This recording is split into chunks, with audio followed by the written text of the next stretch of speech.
building this up over the weekend. Yeah, so far so good.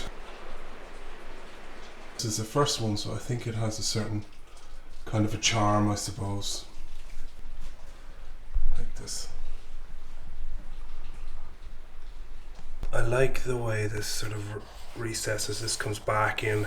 Set up a small canvas to do a trial, and some of it is really nice, but there's a few things I didn't take into account. Because of this curve, there's more material here, so then it tends to break the pattern. I'm really starting to like this kind of idea here, this sort of jagged quality contrasted against this, and then another smaller one here, which I didn't let go for as long. So again, a different kind of pattern or rhythm.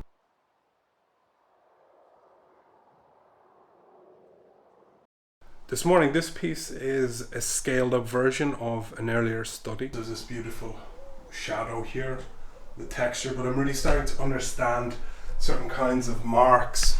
This kind of broken line here I think is great. Another one, for example, here. Different kinds of expressions emerging, different parts of a kind of a language, like this overlap here and here I think is quite nice. So I'm going to work a little bit more on paper, on a sketchbook, and play around with some variations.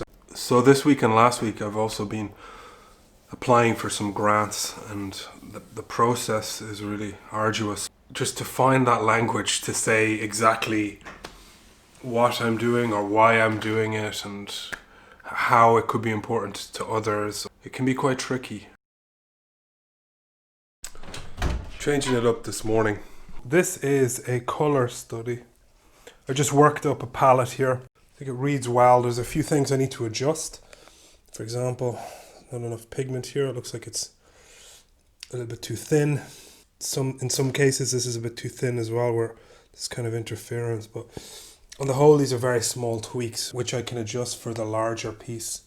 So this has to scale up by 5. The distinction between one layer and the next is very, very thin. It's very fine, so you can barely distinguish it. Looked at using different mixtures and how they would kind of run together. The weight of one mixture pulls right to the bottom, running 2 mixtures at the same time. And you can see, I mean, you can just distinguish the colors here. Slows it down, so then it creates some kind of a different break or a different rhythms. I looked at overlapping in terms of these rows. I mean, there's definitely things that work for me. You're going to get a shadow line here and a shadow line here, so that could be quite interesting. There are still a few more studies like this that I would like to work on. I'd like to finish this one, maybe work on 1 or 2 more like this. And I have this idea to work up different geometries where I can get some of this overlap and this interplay. I just happened to put these all together, and I look at the kind of color interactions here, including the grass here and the red on this silicone. I think the way that this sort of just came to be. So personally I recognize that I'm at a moment with my practice with this cycle of work. I want to say that it's a little bit too easy. Start to look at how perhaps these 2 layers or 2 colors could interact, could cause a kind of a friction, or could create an unbalance almost. So seeing how these sort of disagree, if you like, there's agreement and disagreement, and how they sort of push and pull, I suppose, as well. So I'm kind of getting this building momentum in this direction to kick against the order and to transgress these kind of rules wherever they came from, either my own rules or whatever. So late start this morning. The worst thing about doing these kind of grants is that it can throw up a lot of existential ideas too, which are never your best friend at 4 in the morning. And something else that came to mind this morning was about an artist called Frank Stella. Some of the works he did were criticized basically for being too simplistic in a sense. So anyway, he came to mind because one of the criticisms that was laid against him was that he's saying there's no suffering, there's no this, there's no feeling, there's no questioning. I just keep doing it, and I don't have troubled periods. I don't have crises and anxiety and all of that that are documented on the canvas. I said that because yesterday I have this feeling that, you know, things are getting a little bit too easy in what I'm doing here. And what I really meant by that was that I don't think that things being easy is a bad thing at all. You know, once I can create a painting that there's no danger of collapsing or going too far, it's not really that interesting to me. I like the painting to be the document of the risk, of the attempt made towards something. If I know exactly how it's going to finish, it doesn't keep me engaged. If you imagine all of the material here, the momentum that it would accumulate, it would just run. So, but then I thought about just tilting it. So I just don't have the stretcher bars here for an off square or a square canvas. I think I'm going to work up another one like this and perhaps just play around with the idea a little bit. Some overlapping, some are touching, and then you have one that sort of disrupts the whole thing and sort of somehow in the middle. Insofar as the palette's concerned, I love this pink. I'm really all about this pink at the moment. Not really going to work with this red, but this pink and this blue, and I think this white as well. So just finished the first stage. But one thing that I'm looking at here and that I'm sort of playing around with, if you see the character of this line and of these structures here, they're pleasantly round, if you like. I mean, I stopped it at a certain point. Well, these ones I pushed further.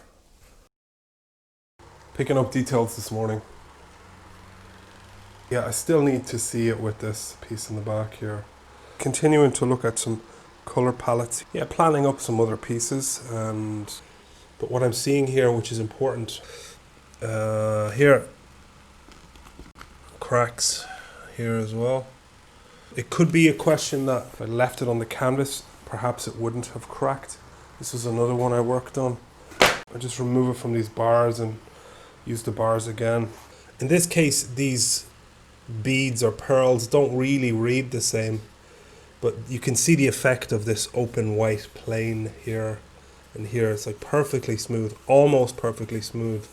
I am planning on a larger piece using an off-white color. I think would be good, contrasted against this unprimed canvas. You see the grey hills there. There it is now. This one has been in the studio with me here, so kind of glance over it now and then, and I finally saw a way that it could be improved. These edges, it's a factor of how it was created, but there's really no need for them. They're not really adding anything. So with that in mind, I masked up another smaller canvas and I tried it again. I think this reads much better. You get this very, very clean line. Only one criticism here at the moment would be this break in the line. I think it just pulls your eye over here immediately from the side. I mean, it gives you another shadow here. So I left some spaces in the canvas, left it open. But yeah, just a nice little color study. From back here, when you look from a distance or when you just glance across it, it looks like, you know, just like this. It looks like there was just white paint just slashed across the front of it, you know, like some kind of accident. And I guess that's what has happened, except it wasn't an accident. I think I'm going to have to go at it again and just sort of like expand this section of it. I mean, this piece is okay here. I mean, I really needed to see it. I needed to make it, needed to see it to understand. Another color study over here. Perhaps in hindsight, it should have been up one, so more around this point. But I mean, this is how you figure it out. But yeah, I mean, it's a wonderful kind of a really simple kind of color study.